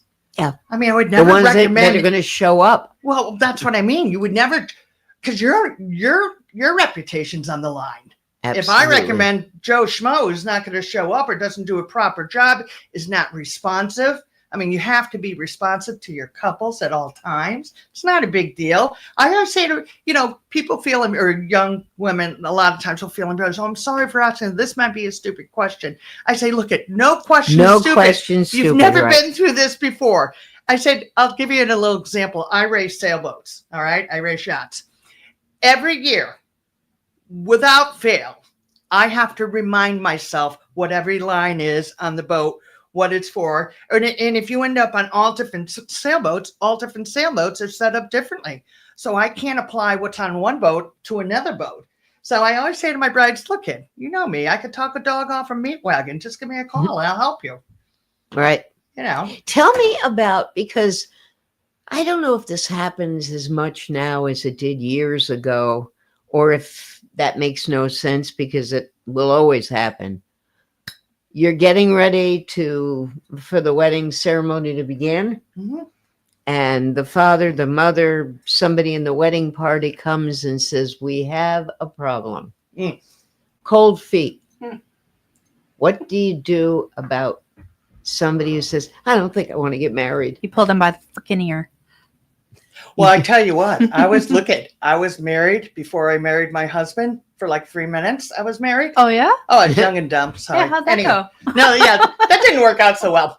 And so, but here's the funny, which I tell my kids. I call my couples my kids. I'm sorry. They're usually younger people. Mm-hmm. But and I don't mean it because I'm one of 10 kids. So I was in the middle. So my younger brothers and sisters are kids to me. Sure. Even though they're adults. So when you're talking to this generation getting married, they're like, might as well have a pacifier in their mouth.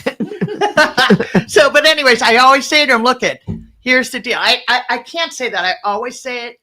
But if I feel any kind of energy towards it, I will say, so here's one thing. This is my gift to you. I can give you 2 gifts in life.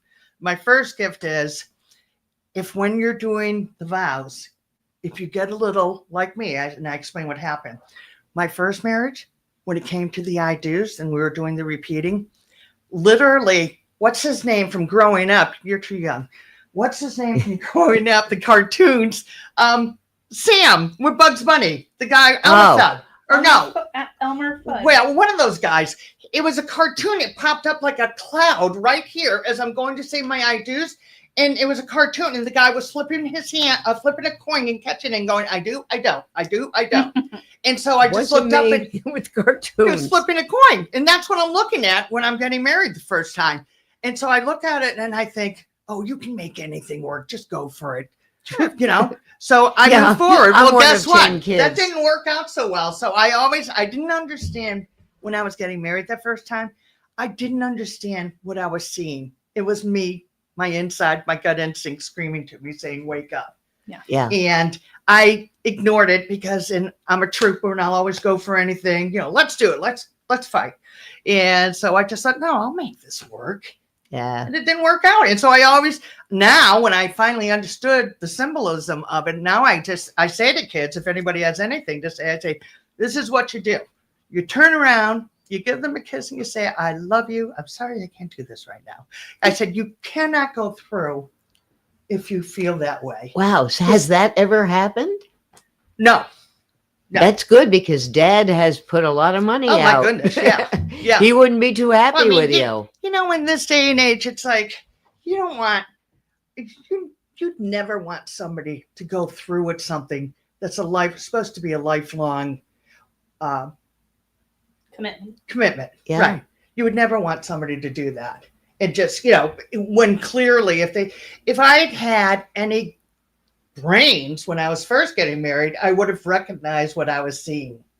That little cloud with the little cartoon guy flipping a coin, yes or no, yes or no. Yeah. And if I was more mature, I would have paid attention to it and just been like, you know what?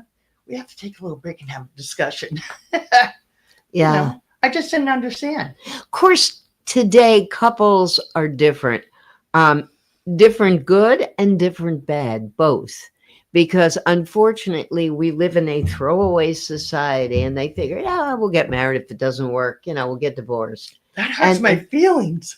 I know, but a lot of them are like that. A lot of them are. Yeah, and I don't roll that way. I'm not going to judge people, but I must be honest. I have found it painful when I've run into somebody. It's happened like at least 2 times.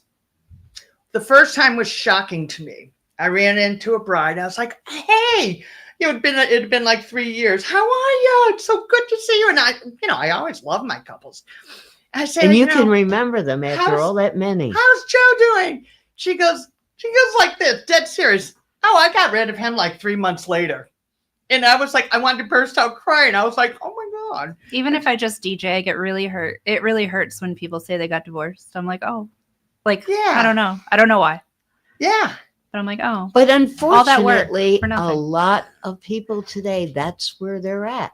Yeah. We're going to get married. She wants to get married. We'll get married. If it doesn't work, and they just throw them out. Well, and I think it's basically probably the way they grew up. Yeah. As I said, the way I grew up, 12 years of Catholic schooling.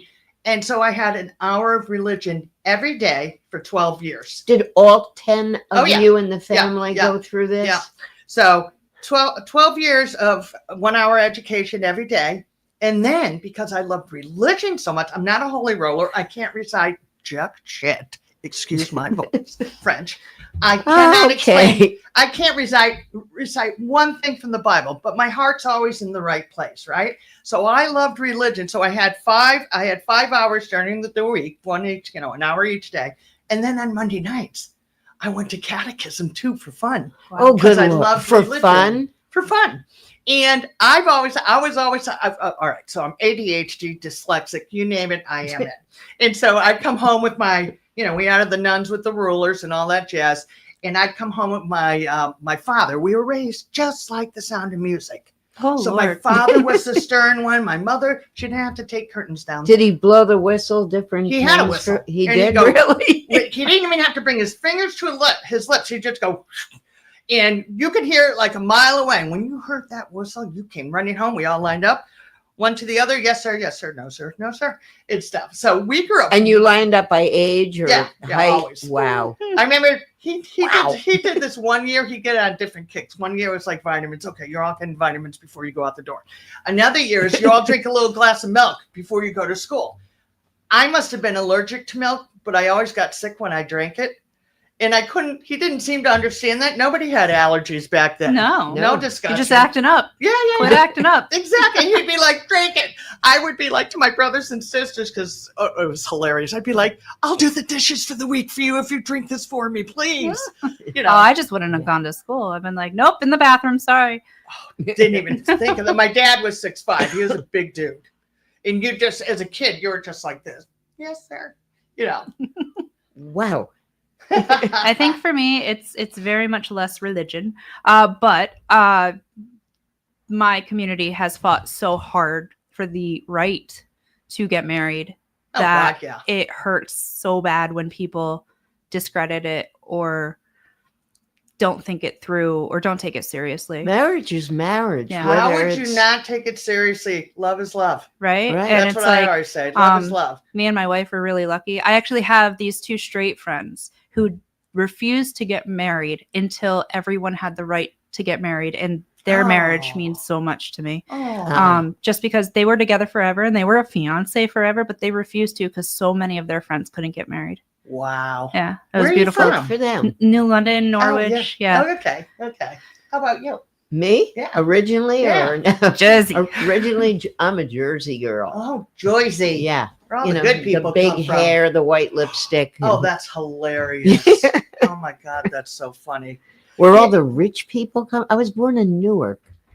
I actually believe I was the first one to do a gay wedding in Connecticut, but I didn't notify anybody about it. And then this other person up in Harvard, whatever, ended up in Baby's. I was like, no, I was the first one. I was doing commitments to America. You just did this now? Yeah. I was like, you're way behind schedule. I had a list of people to marry.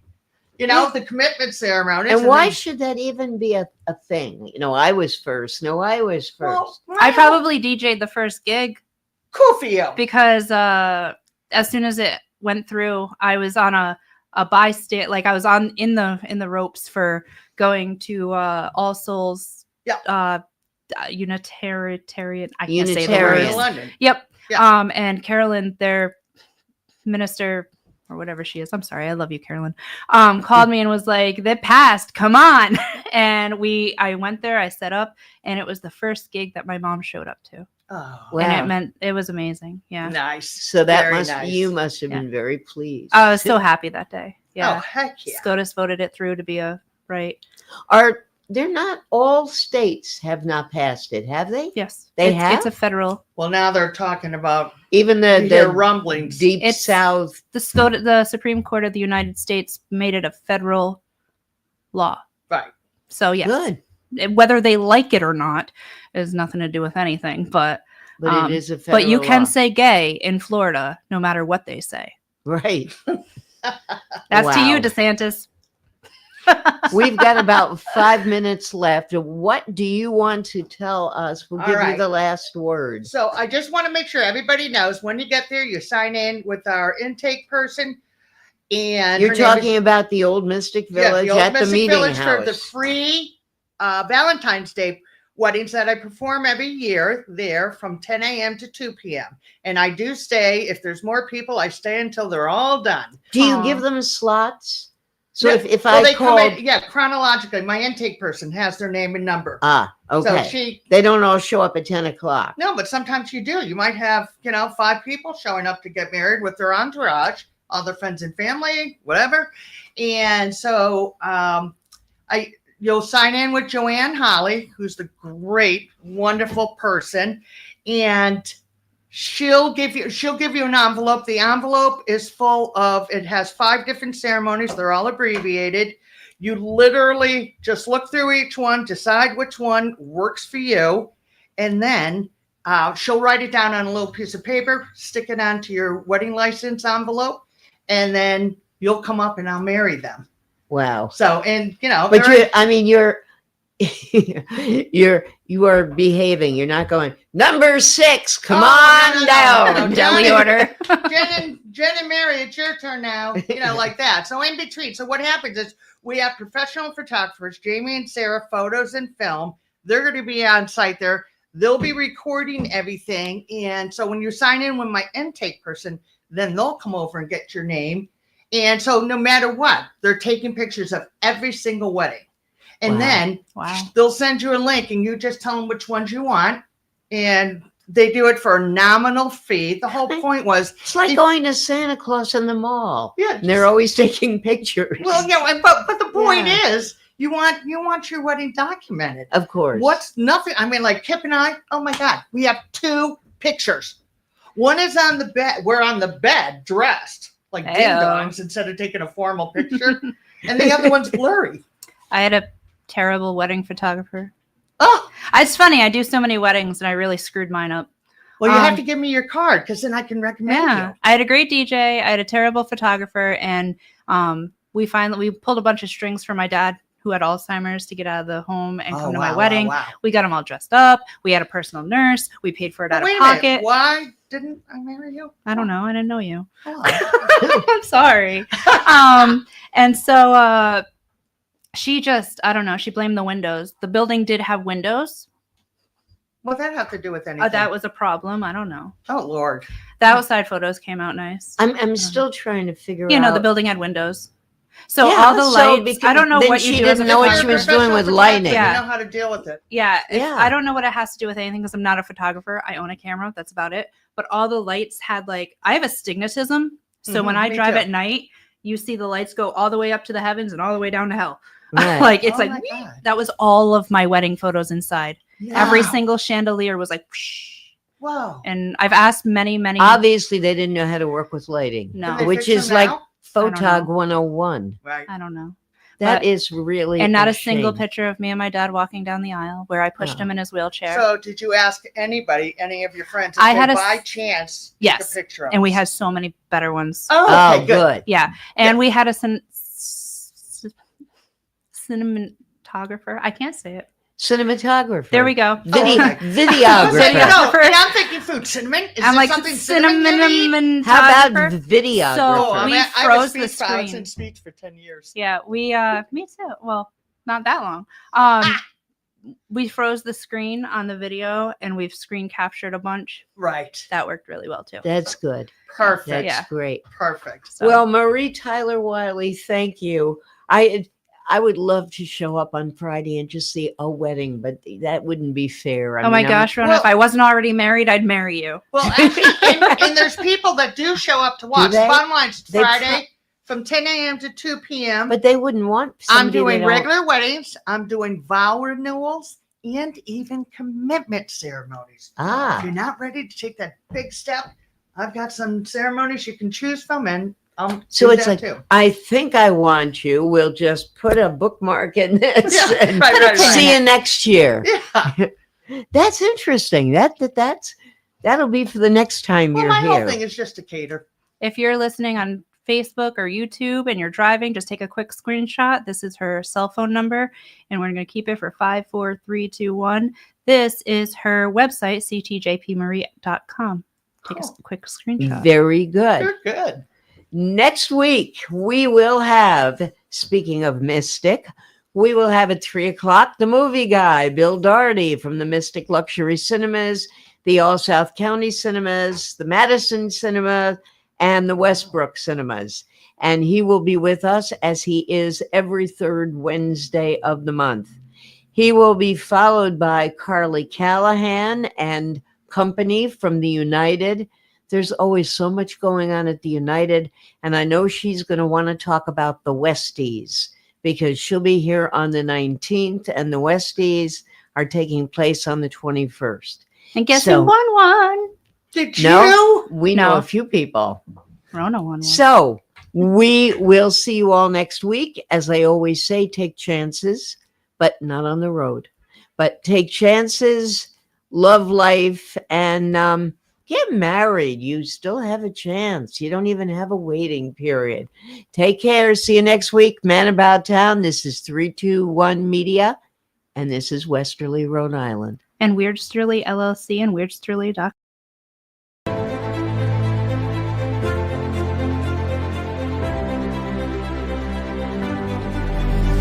Touchdown, Westerly!